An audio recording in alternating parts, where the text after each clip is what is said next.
اللہ کے نبی صلی اللہ علیہ وسلم کی 11 بیوی تھی، 11 بیوی تھی. کسی بیوی سے آپ کو یہ روایت نہیں ملے گا کہ اللہ کے نبی نے کسی بیوی کو کبھی مارا ہو. نہیں. تمام ازواج مطہرات کہتی ہیں، فرماتی ہیں کہ اللہ کے نبی جب بھی گھر کے اندر میں داخل ہوتے تھے ہونٹوں پہ تبسم ہوتا تھا، چہرے پہ مسکراہٹ ہوتی تھی، چہرے پہ مسکراہٹ ہوتی تھی.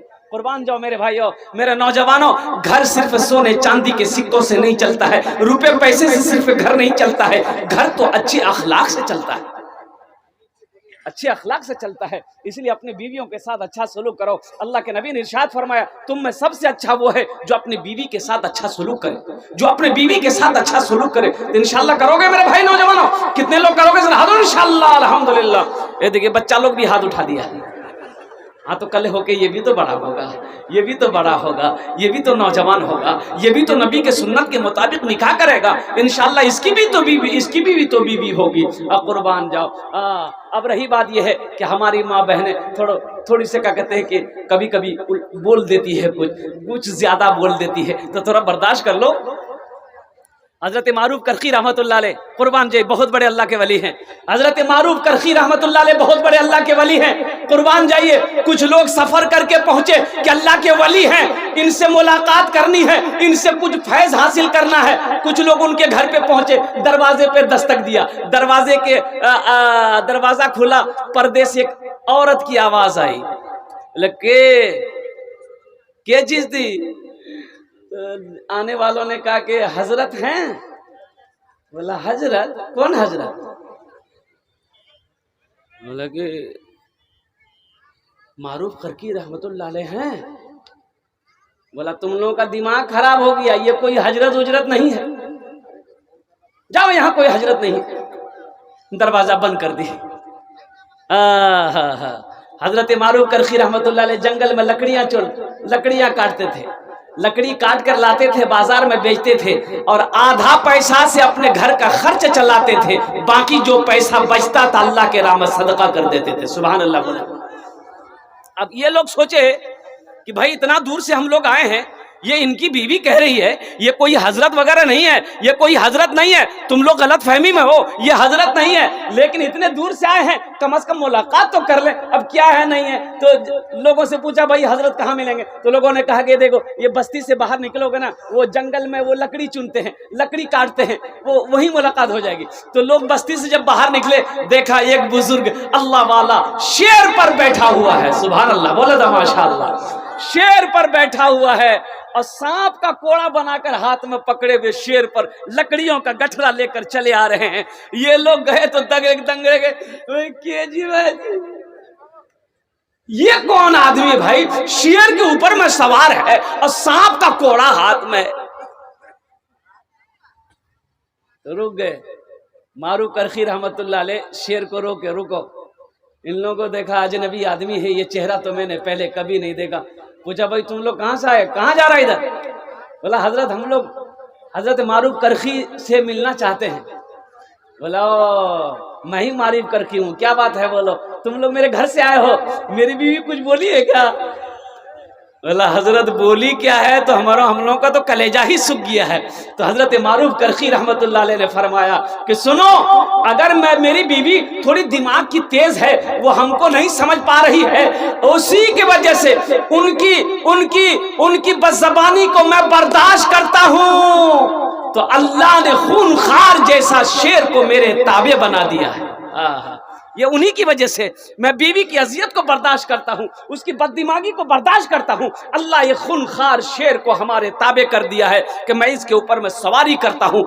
قربان جاؤ نوجوانوں. اب رہی بات یہ ہے کہ ہماری ماں بہنیں تھوڑی سی بھولی بھالی ہیں، سیدھی ہیں، بہت سیدھی. اب سوچو تو صحیح، چلچلاتی دھوپ میں آنگن میں بیٹھ کر کھانا بناتی ہے، بھوک لگی ہے، کھانا بن گیا ہے، لیکن اس وقت تک وہ کھانے میں ہاتھ نہیں لگاتی ہے جب تک اس کا شوہر کھانا نہ کھائے. بولو بات صحیح غلط ہے؟ بھائی عورت پہلے کھاتی ہے کہ بعد میں کھاتی ہے؟ ارے بھائی بولو بھائی. اب بعد میں کھاتی ہے، عورتیں پہلے شوہر کو کھلاتی ہے۔ قربان جائیے، قربان جائیے، میرے بدن کا میلا کپڑا ہم گھر میں کھول کر چھوڑ دیتے ہیں، بیوی میرے میلے کپڑے کو صاف کرتی ہے، میرے بچوں کی پرورش کرتی ہے، میرے گھر میں جھاڑو لگاتی ہے، میرے لیے کھانا بناتی ہے، رات کو جب ہم بستر پر لیٹے میرے پیر کو دباتی ہے۔ ایسی بیوی سے اگر چھوٹی موٹی غلطی ہو جائے تو ہم معاف نہیں کر سکتے؟ بھائی کر سکتے کہ نہیں کر سکتے؟ بھائی کریں گے انشاءاللہ، بھائی کریں گے انشاءاللہ۔ اب رہی بات یہ ہے کہ تھوڑی زیادہ بولتی ہے تو بولنے دو۔ حضرت عمر فاروق رضی اللہ تعالیٰ عنہ کے زمانے میں جب امیر المومنین تھے تو ایک آدمی کی بیوی بہت بد زبان تھی۔ اب وہ بولتی، جب بولنا شروع کرتی تھی نا تو رکتی نہیں تھی وہ۔ یہ آدمی سوچا کہ تھوڑا امیر المومنین کو شکایت کرائیں، یہ مسئلہ حل کیسے ہوگا؟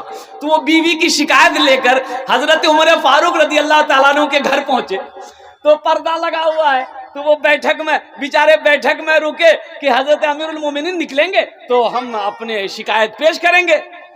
تو ادھر اندر میں حضرت عمر فاروق رضی اللہ تعالیٰ عنہ کی بیوی ان کو خوب جھاڑ رہی تھی، وہ بولے جا رہی ہے۔ حضرت فاروق اعظم رضی اللہ تعالیٰ عنہ خاموش سن رہے ہیں، بیوی بولے جا رہی خاموش سن رہے ہیں۔ یہ آدمی سوچا کہ اللہ ہم اپنا فیصلہ کروانے آئے ہیں، یہ کیا فیصلہ کریں گے؟ اس کی بیوی تو خود سنا رہی ہے اس کو، ان کی بیوی تو ان کو خود سنا رہی ہے۔ تو میرے بھائی قربان جائیے، وہ شخص بولا کہ نہیں ان کو سنانے فائدہ نہیں، وہ لوٹنے لگا۔ حضرت عمر فاروق رضی اللہ تعالیٰ عنہ اتنے درمیان میں نکلے، وہ آواز دی، او بھائی ادھر کس کام سے آیا تھا؟ اب بغیر کام کیے ہوئے چلا گیا، ملا نہیں، کیا بات ہے؟ کہا کہ نہیں حضرت رہنے دیجئے، بات سمجھ میں آ گئی ہے میری، اب بولنے کی ضرورت نہیں۔ نہیں بولو تو صحیح کیا بات ہے، بولو تو صحیح کیا بات ہے۔ کہا کہ حضرت میں اپنی بیوی کی شکایت لے کر آپ کے پاس آیا تھا، لیکن میں نے یہاں دیکھا کہ آپ کی بیوی تو میری بیوی سے زیادہ بول رہی تھی، آپ خاموش سن رہے تھے۔ تو حضرت عمر فاروق رضی اللہ تعالیٰ عنہ نے کیا جواب دیا؟ آپ نے فرمایا اچھا یہ بتاؤ، تمہارے گھر میں کوئی نوکر ہو، تمہارے گھر میں اگر کوئی نوکر ہو، تمہارا گندا کپڑا دھوئے، تمہارے گھر میں جھاڑو لگائے، تمہارے گھر کی نگہبانی کرے، تمہارے بچوں کی پرورش کرے، تمہارے لیے کھانا بنائے، اگر وہ تھوڑا سا اگر کچھ بول دے تو تم برداشت کرو کہ نہیں کرو گے؟ بولا ہاں برداشت کریں۔ بولا وہی سمجھ لو بیوی اگر بڑھ چڑھ کر کچھ بولتی بھی ہے تھوڑا برداشت کر لو، اس میں بھی ثواب ہے، مارنا نہیں ہے، ڈانٹنا۔ اچھا ایک بات بتائیے، اچھا کچھ لوگ لٹھی لے کے بیوی کو مارتے ہیں، باپ رے باپ، الٹا کے مارتا ہے، نالی میں سولہ کے مارتا ہے۔ بھائی ایسے مارنے کا اجازت آپ کو کس نے دیا؟ اللہ کے نبی نے ارشاد فرمایا وہ ظالم ہے جو اپنی بیوی کے چہرے پہ مارتا ہو، وہ ظالم ہے جو اپنی بیوی کے چہرے پہ مارتا ہو۔ کس نے آپ کو اجازت دیا بیوی کو مارنے کا؟ بیوی آپ کے لیے آپ کی نوکرانی نہیں ہے، بیوی نوکرانی نہیں ہے، وہ بیوی ہے۔ بیوی صرف بیوی نہیں ہے، وہ دوست ہے، ہم سفر ہے، ایک ساتھی ہے بیوی۔ ہن لباس لکم وانتم لباس لہن، اللہ کا قرآن کہتا ہے کہ مرد عورت کا لباس ہے، عورت مرد کا لباس، عورت مرد کا لباس ہے، مرد عورت کا لباس ہے۔ یہ تمہاری نوکرانی نہیں ہے کہ تم اسے مارو گے، تمہارے گھر کی کام نہیں کرے گی مارو گے۔ وہ ان کا اخلاق ہے، وہ کھانا بنا کے کھلا دے تو ان کا شکریہ ادا کرو، ان کا شکریہ ادا کرو۔ اللہ اکبر کبیرہ۔ ایسے ہی ایک عورت شوہر کو سنا رہی تھی، شوہر کو کوس رہی تھی، روڈ کے سائڈ میں گھر تھا، لے جھگڑا۔ اب بیچارہ یہ شوہر بدھوا بیچارہ کہاں مجھ بیٹا سن رہا تھا، بستی والا جمع ہو گیا، بولے گئے منار میں چھوڑ معاف کر دے تو شوہر معاف کر دے تو بولے کہ ٹھیک ہے تم جب بولو ہی تم چھوڑے دے ہی، لیکن اللہ نے سپرد کر دے ہی،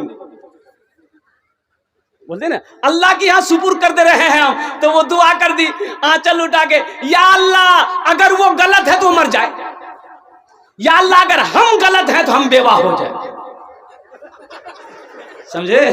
یعنی دونوں طرف سے تم ہی جاؤ، وہ غلط ہو تو وہ مر جائے، اگر ہم غلط ہیں تو ہم بیوہ ہو جائیں۔ شریعت نے مارنے کا حکم دیا ہے، کیسے مارنے کا حکم دیا ہے؟ ایک بات یاد رکھو، بیوی سے اگر کوئی بھول ہو جائے، کوئی غلطی ہو جائے تو پہلے محبت سے سمجھاؤ، اگر مان لے تو الحمدللہ، نہ مانے پھر بھی نہ مانے تو اس کے ہاتھ کا بنایا ہوا کھانا چھوڑ دو، کتنی کھانا بنا وہ میں نہیں کھام، تیم اور بات نہیں مانو ہی، تم اور بات نہیں سنو، تم تو ہاتھوں کھانا نہیں بنا نہیں کھام، پھر بھی بیوی نہ مانے تو اس سے بستر الگ کر لو، پھر بھی بیوی نہ مانے تو اپنے یہاں کا 5 آدمی، اس کے میکے کا 5 آدمی کو بلاؤ، 10 آدمی سمجھاؤ، پھر بھی جب نہ مانے تو ہلکا پھلکا مارو۔ کیسے مارو؟ ہلکا پھلکا کس کو کہتا ہے؟ اے منیر ماں، ارے ہلکا پھلکا اسی کو کہتے ہیں کہ جسم میں نشان نہ پڑے، جسم میں نشان نہ پڑے، چوٹ کا نشان نہ پڑے، ہلکا پھلکا اسے ہی کہتا ہے کہ دوڑا کے مارو گے۔ اجازت تمہیں کس نے دے دیا میرے بچوں، میرے نوجوانوں؟ اللہ کے نبی صلی اللہ علیہ وسلم نے ارشاد فرمایا تم میں سب سے اچھا وہ ہے جو اپنے بیوی کے ساتھ اچھا سلوک کرتا ہو۔ انشاءاللہ ہاتھ اٹھاؤ، اپنے بیوی کے ساتھ اچھا سلوک کریں گے الحمدللہ۔ اللہ ہمارے نوجوانوں کو اللہ اپنی بیوی کے ساتھ، اپنے گھر والوں کے ساتھ اچھا سلوک کرنے کی توفیق عطا فرما دے، گھر کے اندر میں میاں بیوی کے اندر میں بے پناہ محبت پیدا فرما دے، گھر کے اندر میں چین و سکون پیدا فرما دے یا اللہ، ہر گھر میں رحمتوں کا، برکتوں کا نزول عطا فرما دے۔ بہت تیزی کے ساتھ وقت گزرتا چلا جا رہا ہے، معزز سامعین کرام، عورت کی طرف سے، یہ نوجوانوں میاں بیوی کی طرف سے بس کچھ پیغام تھے، میں نے آپ کی بارگاہ تک پہنچایا ہے۔ معزز سامعین کرام، یہ مدرسے کا جلسہ ہے۔ مدرسہ کس کا گھر ہے؟ اللہ کے رسول کا گھر ہے۔ مدرسہ کس کا گھر ہے؟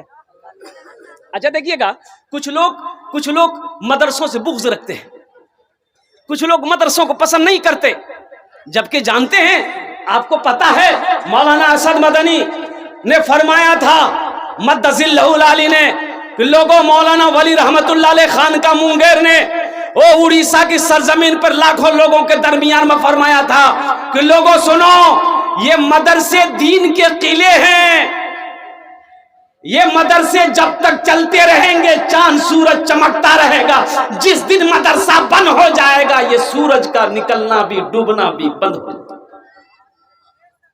اچھا، مدرسے میں آپ کو بتاؤں کیا میرے بھائی، اللہ اکبر کبیرہ، اپنے بچوں کو قرآن پڑھاؤ۔ میں تو کہتا ہوں کہ ہر آدمی کو اتنا علم ہونا چاہیے کہ باپ مر جائے تو خود جنازے کی نماز پڑھائے۔ ہر آدمی کو یہ ہر بھائی کو اتنا علم ہونا چاہیے کہ جب اس کی بہن کی شادی ہو تو وہ خود نکاح پڑھا۔ بھائی مولوی صاحب کو ڈھونڈے کہاں ڈھونڈے؟ آپ خود نکاح پڑھائیے، آپ کی بہن نکاح پڑھائیے، آپ کی بیٹی ہے نکاح پڑھائیے، آپ کا باپ مرا ہے خود نکاح پڑھاؤ، یہ جنازے کی نماز پڑھاؤ۔ کہاں سے بھاگو گے؟ ارے مدرسے سے کہاں سے بھاگو گے؟ یہاں تو عالم یہ ہے کہ مدرسے کے لڑکا اگر چندہ کرنے، مولوی صاحب اگر چندہ کرنے آتے ہیں، سائیکل پر آ رہے ہیں مولوی صاحب، یہ دروازہ میں کرسی لگا کے بیٹھا ہے، دیکھ لیا، روڈ سے دیکھ لیا، مولوی صاحب اسو وہ پھر سے اندر گھس جائے گا۔ اب بیٹا کو بولے گا بیٹا جا باہر جا، مولوی صاحب پوچھتا ہوں نہیں، بات میں جو بولے کھیتوں جگہ، بات کھیتوں چلے گئی ہے۔ ارے ایک عالم دین آپ کے دروازے پہ آ رہا